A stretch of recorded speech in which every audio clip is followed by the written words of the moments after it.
Hey everybody, welcome to the Ongaku Concept podcast. This month I have with me Sydney Kjerstad from SmartGamePiano.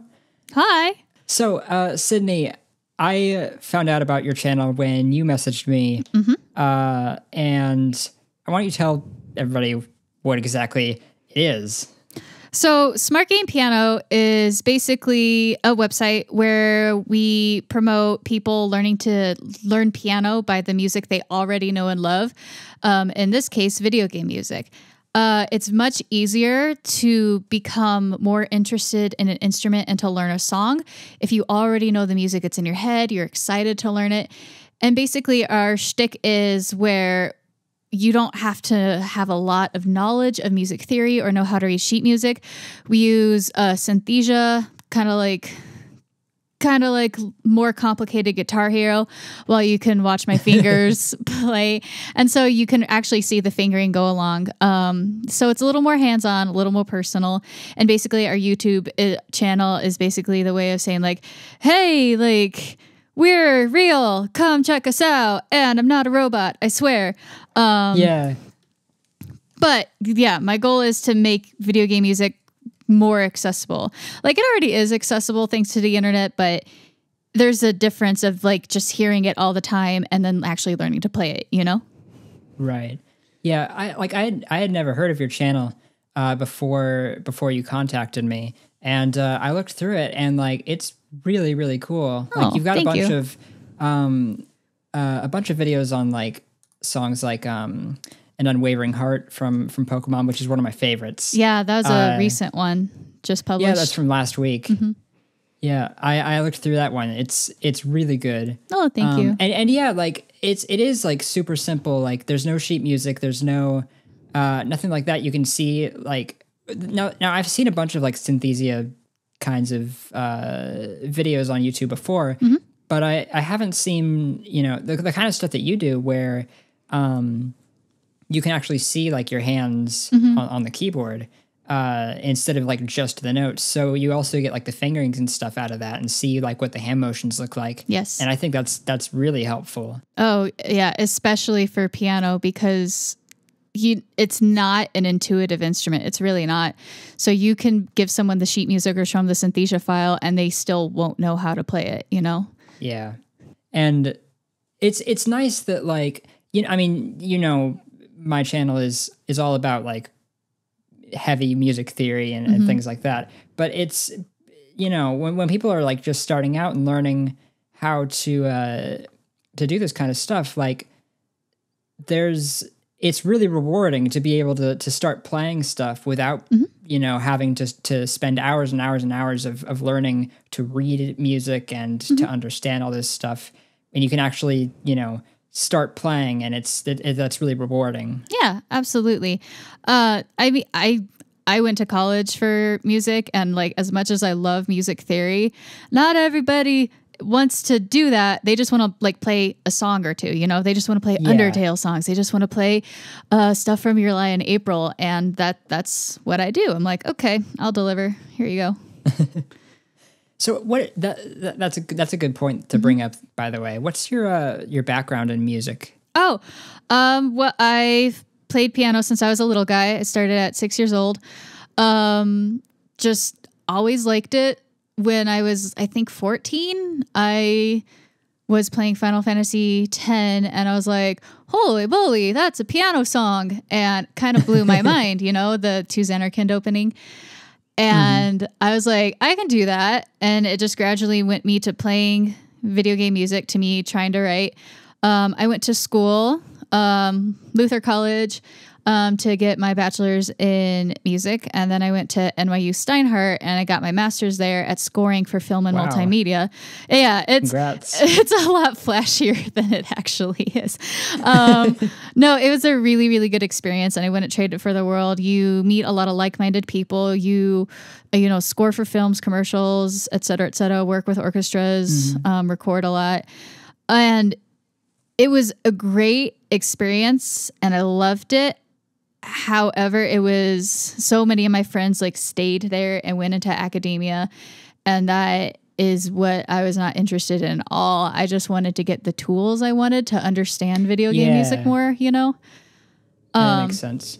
Yeah. And I always loved YouTube. I always loved like watched YouTubers and like I would switch stuff I'd watch to. I was actually a pretty shameless Jenna Marbles fan for a really long time. I loved her. I do not remember. I vaguely remember that name. Wasn't she a vlogger or something? Yeah, like Land Shark or, you know, Land Shark. What do you get when you cross a land shark and a land shark? Jesus. It was stupid. I loved it. But then I like saw like all these like artists and musicians that were doing stuff online too. Like, and you were one of the ones that I discovered when I first started SmartGamePiano. I'm like, oh my God, Ongaku Katsuba's doing really cool things. What the heck? Like, that's awesome. Thank you. Yeah, I know. I love your channel, dude. But basically something that was more accessible, more fun. YouTube is a cool platform. And yeah, so rest is history. That's awesome. Yeah. So your like all of your lessons are piano arrangements of all these songs from games or from anime or whatever. And that's a different kind of thing than because like you know, so much game music. There's a lot of game music that's very easily translatable to the piano. Like a lot of old stuff, like on the NES and stuff. Yes. Is very easily just played note for note on the piano. But there's a lot of stuff, you know, especially in more recent games, that's arranged for whole orchestras or whole ensembles. And so, how do you? This is a massive question, but how do you approach arranging something like that? I'm looking at your YouTube channel now. Let me pick a song that's like that'll help you give like a more specific answer or something. But sure. How do you arrange like say the Milk Bar theme from Majora's Mask to reduce that down to just a piano? That I really disliked doing that arrangement because to me there was three important parts, and for me the number one priority is always melody. That, you know, that's what people remember, that's what they want to play. They're not thinking, oh, check out the sweet bass line of, you know, the Milk Bar theme. They're really not thinking except for me, except for you, but you're out there, so that's what would we do without nerds like you. But Milk Bar theme has like, you know, that da da da da da melody and this really great bass line, but it also has this like keyboard like stuff in the middle, just like pumping these chords like syncopated, and I really wanted to get that in. However, I had to leave it out because this was supposed to be more towards beginners or people who don't have a lot of experience. And it's just too hard to do like the bass line da da da da and immediately jump up and hit like those chords with the left hand on the upbeats or whatnot. So for me, melody number one, bass line number two is second priority. And if it's not too difficult, I'll try to add like, you know, some more textures or anything in there. So yeah, that's the basic process. So basically you get like the melody and the bass line in there, and then all the stuff that's in the middle, you kind of pick and choose from the more prominent elements, and what's easily playable and stuff. Is there like a sort of I can't think of another like phrase to explain it, like a litmus test or something that you use to decide whether something is too difficult or not? Or is there like maybe certain interval stretches that you cut off, like, okay, no further than this far or something? Again, it depends on the song, but for the most part, I will do that for songs that aren't like original, like our piano pieces, like unlike On a Wavering Heart, because that was a piano piece. And that's got some decent stretches in it, especially when that low piano part comes in. I leave those in there because it's actually quite difficult. And I didn't really learn this until like this year, going from like your fifth finger to your second finger playing a fifth and then reaching up a fourth. So you do the, you know, octave, fifth, octave. It's actually really, really difficult for beginners. And I had no idea. Yeah, it's weird. Like when I find this when teaching theory myself, like once you know a lot, it's kind of hard to remember what it's like to not know. And to approach it from there. That is my biggest struggle with SmartGamePiano. Fortunately, I have a teaching gig, not online, in a studio in the town I live in, where it's mostly like, you know, my youngest is 5 and my oldest is like 43 or something. And we're surrounded by piano teachers, and I show them my arrangements all the time. Because I'll arrange for the kids. Nice. Yeah, it's really, really awesome feedback. My boss arranges music all the time, and I'm like, is this appropriate for someone at this level? And he's like, no, that's garbage, or yes, that's great. It's awesome feedback. So I use that primarily. I also like to go to other scores online, like ninsheetmusic.org. Like, I like to compare my arrangements to what's there. And often the really, really good arrangements are quite difficult.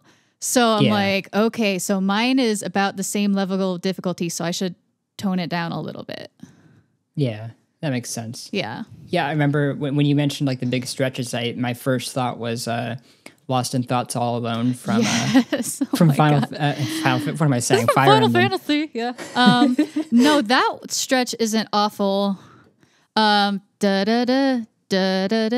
shoot, yeah, that's what it is.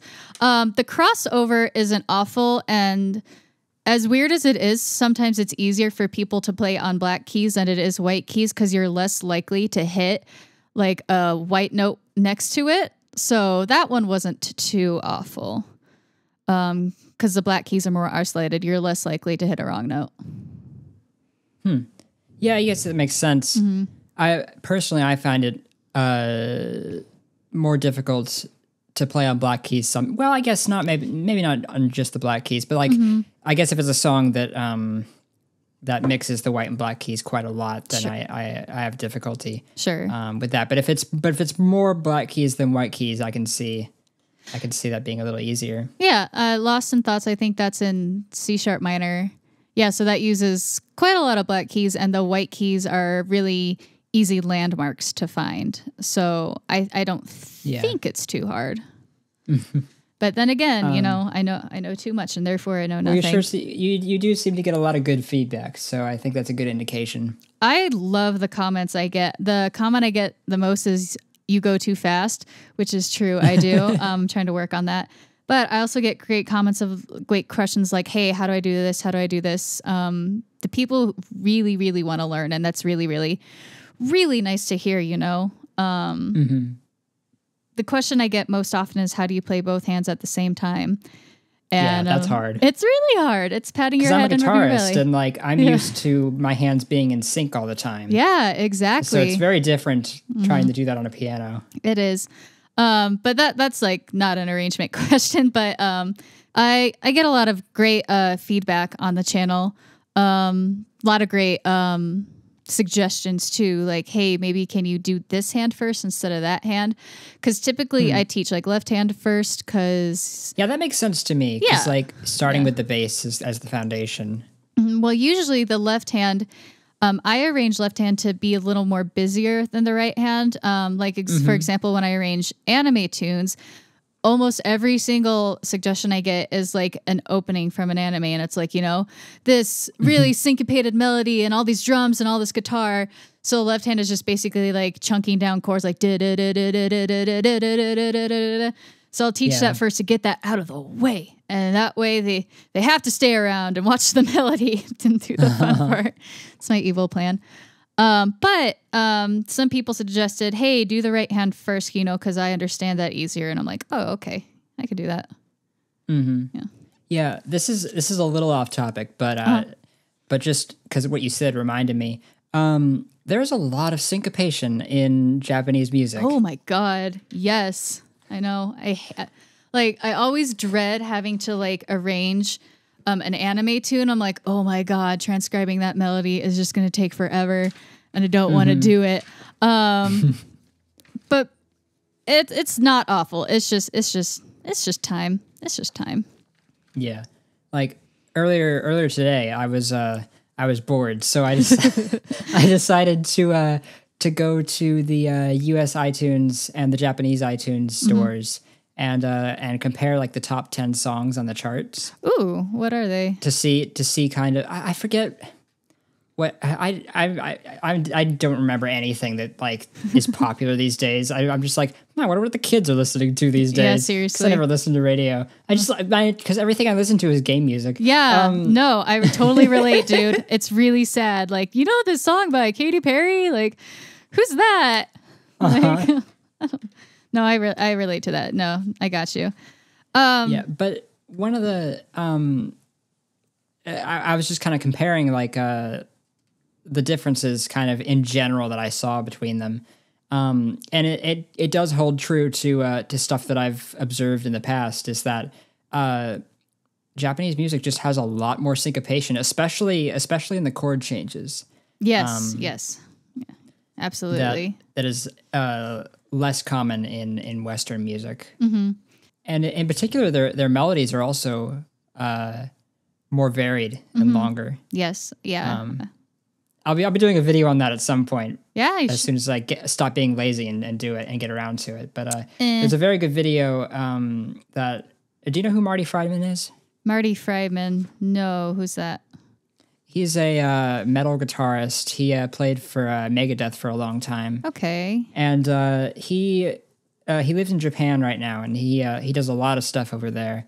And he was doing like there's a video of a clinic he did, and he was talking about, like, somebody asked him like what's the difference between, like, you know, a Western and Japanese music, and he said one of the major differences is just like the length of Japanese melodies and chord progressions. They kind of like tell their own stories, and it's less about repetition.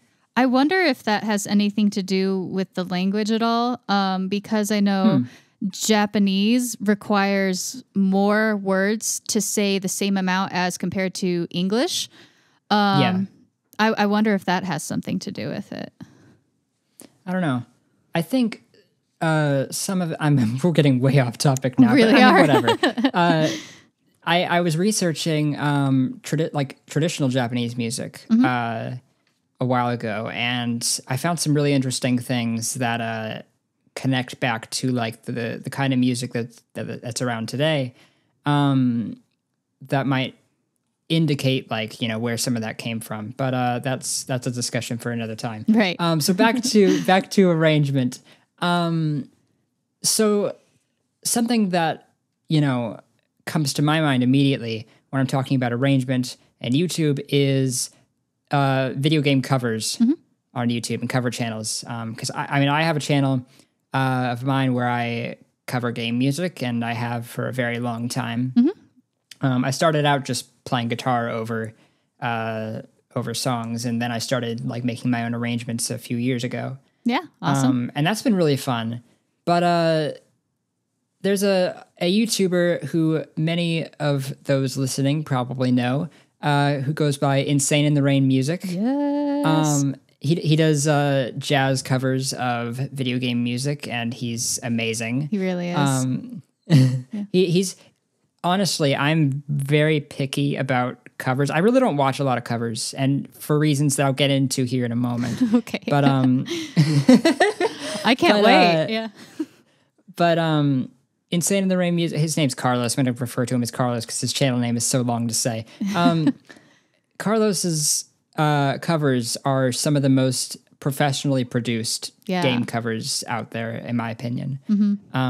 And so that's a big plus, I think, in my eyes. But he did a cover of the. Have you heard the vocal theme to Super Mario Odyssey yet? I have, where they showcase the game. You know, you're my one-up girl. It's so cute. Yeah, that's incredible. Oh, I love it. I know.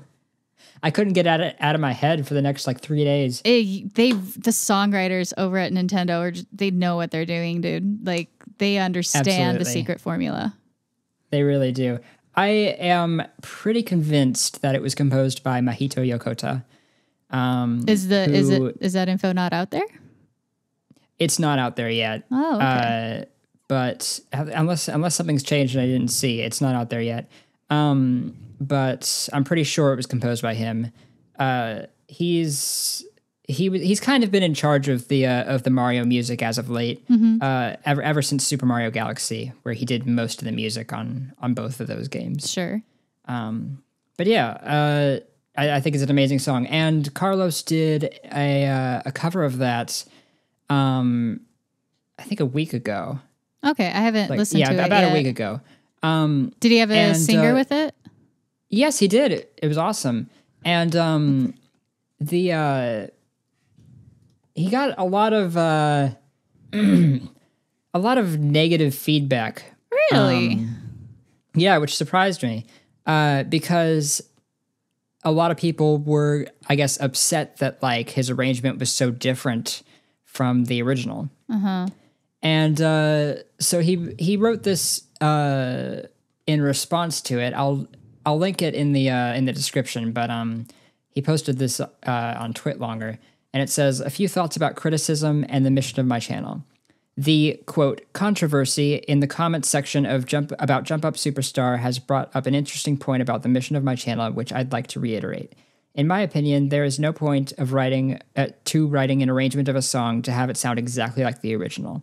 If retaining every little thing about the original is so important to you, you are certainly welcome to stop watching my video and pull up the original for your listening pleasure. I have no problem with that.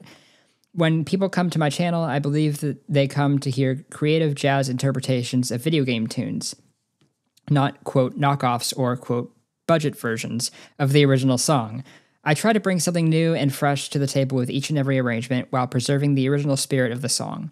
I don't view my arrangements as if they should be compared to the original. I view them as their own unique works of art derived from a source familiar to many of us, video game music. I appreciate every single one of you raindrops who have hit the subscribe button and chosen to follow me on an external social media platform. You've shown that you care enough about my work to be interested in other little bits of information I can provide about the inner workings of my channel. Thank you for supporting the art I provide to the video game music community. Let the jazz arrangements continue." Yeah. So basically, he's saying that, like, to him, he sees no point in arranging something, in like covering something like note for note exactly like the original. Sure. And that's kind of like what people were complaining about, that he didn't, arrange it closer to the original. And so his goal, I guess, is to, reimagine all this music in completely new ways and styles, even if it's the same genre, like in a completely different style. And that's an interesting, like, comment. It's certainly like open to interpretation, because I think everybody who does like covers and arrangements does so for different reasons. Absolutely. And a lot of people share reasons like that. But so like for me, I do covers that sometimes they're very close to the original arrangement. Sometimes they're very, very different. And that's because I don't have a specific goal of like keeping it close to the song or far away from the song. I'm not really thinking about that when I arrange covers. I usually do covers with the goal of just having fun with it. Yeah. With the song in question. So like if there's a song that I really enjoy, then if I can imagine it in some style that's like really unique and interesting, then I'll go about doing that. Or if, I just want to arrange it very much like the original, but just in my own way, I'll do that. So it's really not about how close they are to me. It's more about just having fun with it in my own style. Right. And that's, so I understand his point about it being sort of a budget version to try and like recreate a song like that. But I mean, probably my absolute favorite cover channel out there is PPF, and he does covers where it's exactly like the original arrangements, like completely. I'll link you the channel later. Okay. But he does covers that are note for note like the originals, but he does them entirely with real instruments. Oh, that's awesome. I mean, since most game music is sampled, especially the older stuff. So he goes out and finds all these eclectic instruments, and he records everything real. And so that presents like a really sort of, it's a different take on it in that it kind of like revitalizes the song, I guess, to me. I enjoy hearing, you know, it's like if you were to take, you know, an old game that's like, you know, 300 by whatever pixels and then like scale it up to HD. Yeah. That's kind of how I see it. Well, and that's really appealing to me. Well, it sounds like what this person's doing is making it human, essentially. Yeah, that's a good way of putting it. Yeah, because like you said, a lot of game music is, you know, sound libraries or samples or, you know, just sound channels in the good old days. That's good for him. For that sounds such a many hours to complete that. That's incredible. And the fact that he can play all those instruments, record and mix, like holy cow, that's amazing. Yeah, and that's another thing. Like the both the video and audio production are absolutely professional. Gosh dang, that's amazing. He does spend months on them. He doesn't upload regularly. Yeah, but you know, he knows what he wants to do, and I think that's why it's so good. Yeah, and in regards to Carlos, like, good for him for sticking to his guns. Like, I agree. He's not doing what I'm doing, where I'm like catering, like, here I'm trying to make you the musician. I want you to be fulfilled. He's doing that, but through his own voice, you know? So, and he's a phenomenal player, phenomenal arranger, and phenomenal mixing. I don't know if he does his own mixing or not, but he does. Oh my God. Oh, talented people. What the heck? But yeah, I think this goes to, and I hope I don't get hated for this, the video gaming community being fussy. You know what I mean, right? Yeah. Like, you didn't do it the way I wanted you to, and therefore I don't like it. I encourage those people who left his comments to take a listen to it again and really try your hardest to detach it from, like, you know, maybe the trailer you saw. Maybe you're trying to picture the trailer or something. Try a different setting. Like, try listening to it without any expectations. That's the whole point of arranging. Like, today I was listening to this grade 3 concert band arrangement of, you know, all the songs Paul McCartney wrote, like Hey Jude and all that stuff. I'm like, this is cool. Like, this is great. This is awesome. There are many ways to enjoy a song, and many ways to express a song. And the arranging just honestly gives you limitless ways to do that. Yeah. There's, like, arrangement really is so important to the way a song comes across. There's an anime composer who goes by the name Tom Hack. He's done a lot of work for K-On! Currently, he's part of the bands OXT and Myth and Roid. Okay. They did the opening theme for, or one of the opening themes for Ray Zero. If you're familiar with that anime. I have really terrible, like, American sense of humor, you know. So I'm pretty picky about my anime. So I may check that one out. Is it good? I have not seen it, but I just know the music because Tom's like one of my favorite arrangers. So anyway, back to my point. He's known for his work as an arranger, and he was talking about that on Twitter one time, and he said that he feels that arrangement really makes up at least like 70% of the way that a song comes across to the listener. I'd agree. I mean, you can take a great song and completely ruin it with some arrangement that's poorly written. And, you know, I think there's a great many songs out there that are like that people call them bad songs, that they're not really bad songs, they're just poorly arranged. And that's, that's actually particularly interesting in game music, how much game music really relies on arrangement, because if you listen to like any of the older Mario soundtracks, and they still do this a lot with the newer ones, but it's definitely more present in the older ones.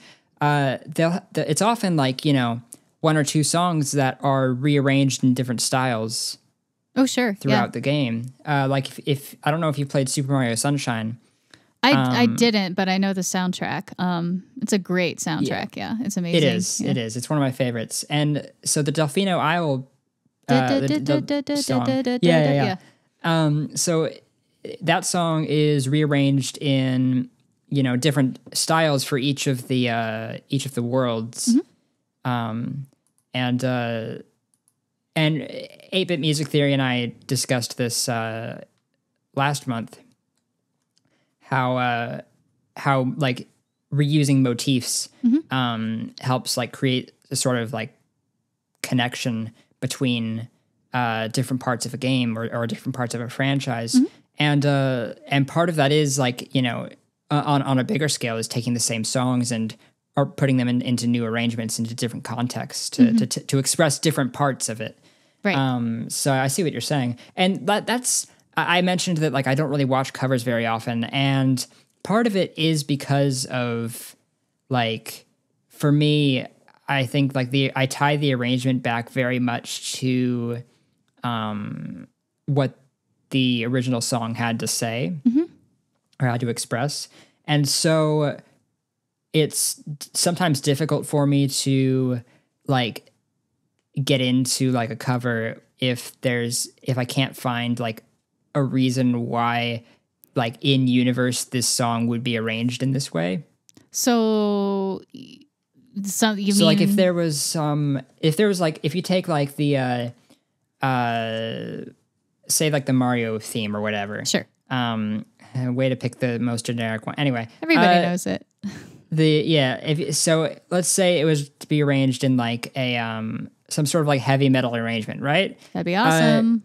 To me, I wouldn't be very interested because I wouldn't see any reason why, unless it was like an artist in particular that I liked their work, and in that instance I'd just be watching it because I like their work and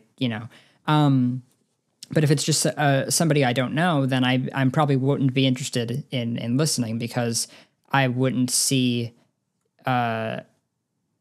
a reason why, like in the Mario universe, why this sort of metal like arrangement would show up. Sure. And that's kind of a weird like reason for, I don't know, but it's very honest of you. I don't know if I don't know how if I'm alone in that or if other people feel that way, but but I do find it interesting like when a collection of songs are arranged in a very specific style, and that's kind of like a theme in the way it's presented. Sure. There's a great artist on YouTube who I enjoy very much, TPR. I don't know if you've heard of him. I haven't. He does melancholic covers, like strictly, like he takes mostly video game tunes. He does a little bit of other things. He takes any song and turns it into like this slow, bittersweet, just kind of sad thing, and like they're lovely. It's a very specific kind of style he's going for. That's really cool. I enjoy them, and he just recently teamed up with a cellist, and they made a really wonderful album. So I'd recommend that. I forget the name of the album. I'm sorry, but I don't know if I'd agree with you that. Well, I guess it's not an agreement if it's just your particular taste, but. Some of my favorite arrangements are the ones that are completely out there. Because... Yeah, and I see the appeal in that. Yeah, because for one of my good friends is in a metal band a Mongolian folk metal band, and they did a cover of Avril Lavigne's Skater Boy, and that was amazing. It was great. That's interesting. Yeah, he really loves Avril Lavigne, but he made it work. And I think mostly because, and this might sound cheesy and cliche, because he actually really enjoyed the song. The best arrangements are done when you really, really enjoy the song and you just want to do your own version of it. For sure. There's great arrangements out there, and not all of them are worth listening to, but the ones that are, I think, stand out. And I think that's why Insane in the Rain and people like him and like TPR stand out, is because they put so much into their arrangements, but keeping the intent of the song there while putting it in a different flavor. Yeah. Yeah. And it, for those who've listened this far, it might sound hypocritical of me to say that, why I don't generally listen to covers, while having earlier said that when I make covers, I'm just doing it in my own style just to have fun with it. How dare you? Yeah. it is a hypocritical thing to say, but I don't know. That's I don't know if it's even I make covers, but I don't know if it's hypocritical, dude. It's one thing. It's one thing to listen, and it's another thing to create, I think. And that's true. Yeah, and I think even you and me as music makers, we do tend to compartmentalize what we listen to and what we do. I don't think that's inherently a bad thing. I guess that makes sense. Yeah, there are certainly places where it overlaps. Yeah, I don't think it's entirely a bad thing. But I do appreciate when an art, like, so for example, one thing I do really enjoy are like themed albums where it's like a collection of songs that have been arranged in a very specific style. So, for example, the Materia Collective is, I think actually their Kickstarter ended like half an hour ago, I think, for their Pokemon Red and Blue Piano Collections album. I'm very excited for that. That's going to be great.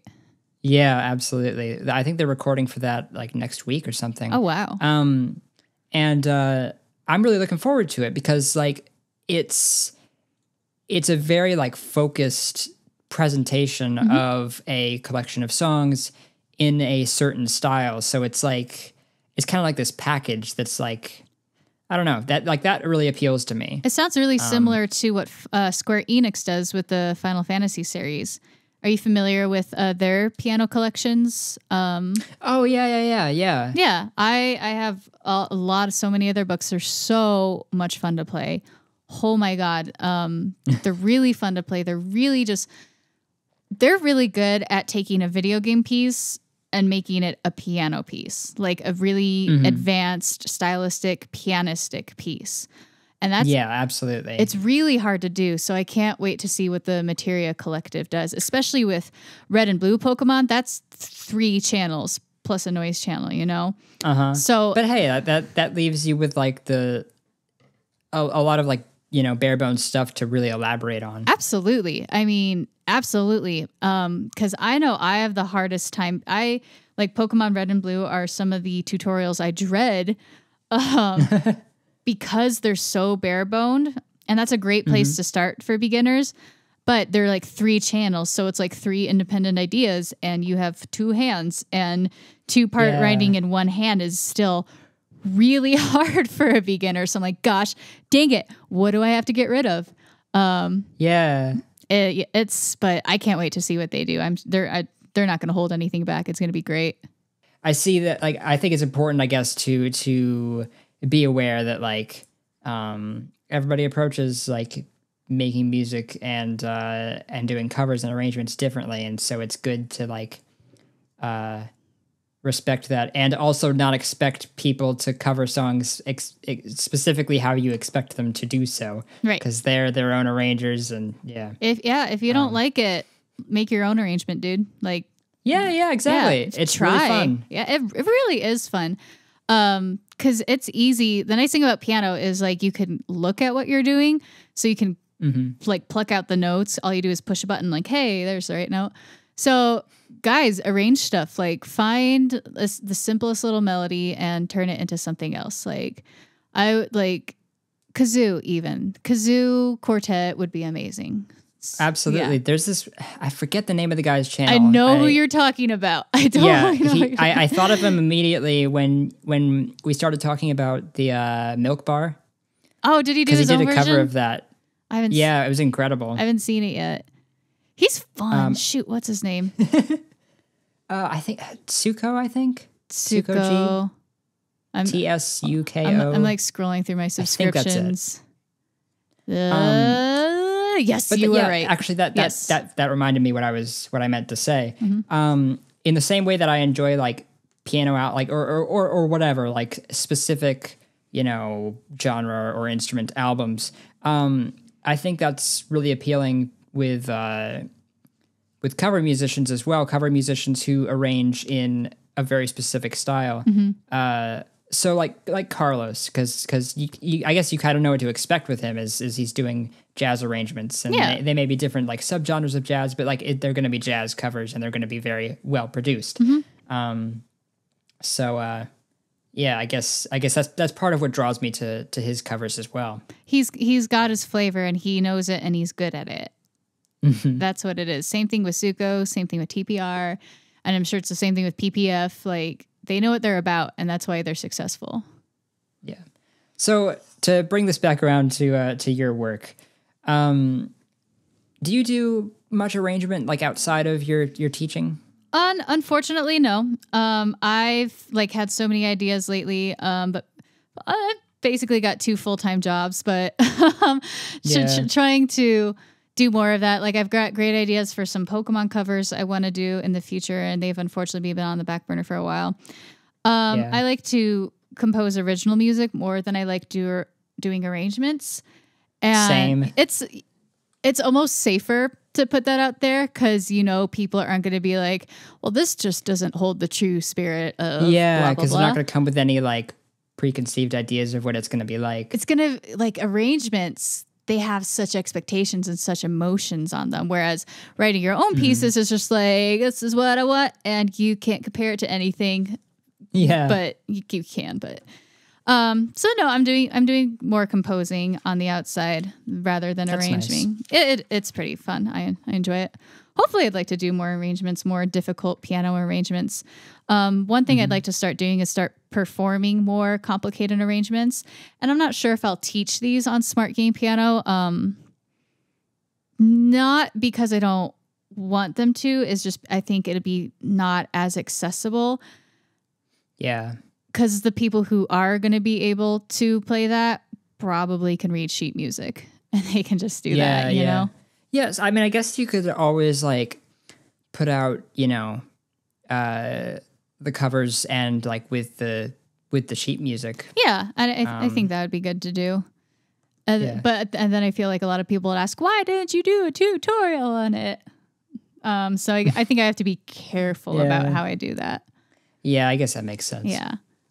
Which is great. I'm glad people want to learn. That's awesome. But yeah, for sure. As a teacher, I'm here to tell you, you can do it. Just be kind to yourself. You're not going to pump out, like what's it called? Cohen's masterpiece overnight. You're not. Sorry. Yeah. I have like one last question for you. Sure. Since like you're all about, teaching like beginner piano stuff like this, what sort of, because I get this question a lot, like this what I'm trying to say is like I'm bringing up all my points backwards. That's fine. That's fine. I whenever somebody asks me like, what should I do to start learning music theory, or what should I do to start producing music, especially people who are like, what you might say are computer musicians who don't really play an instrument, but they produce music in a DAW. Sure. I always recommend that you start learning piano, and you don't need to be like an expert or anything like that, but just like having like the very basics down. Absolutely. Not only will it help you like increase your musical stats, but it will also like enable you to be able to play in stuff on a DAW when you're recording a melody or something like that. There's a lot of practical reasons to learn it. Yeah. So what would you aside from your own website or YouTube channel, Sure. What resources would you recommend for people who are like just starting out? That's a really great question. There are many wonderful, other YouTubers that will do just like, and I can't think of any on the top of my head, who will just show like the basics of the basics.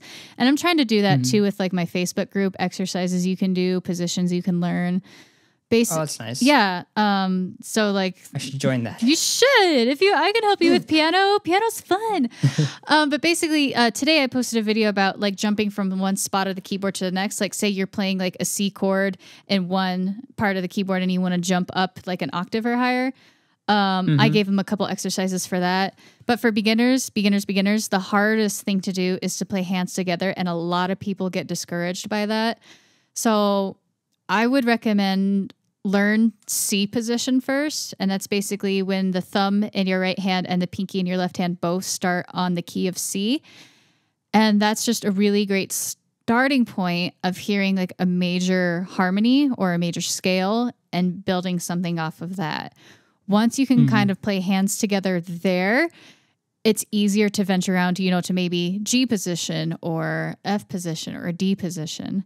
And once you start getting more comfortable with those, you'll learn how to like jump from C position to G position. So basically find one spot on the piano, call it home, really get used to how the piano feels, and then continue like that.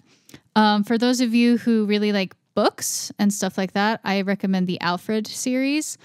Oh yes, I know that one. Yeah, I grew up with Piano Adventures Faber and Faber, and I'm totally betraying them because I think Alfred is better.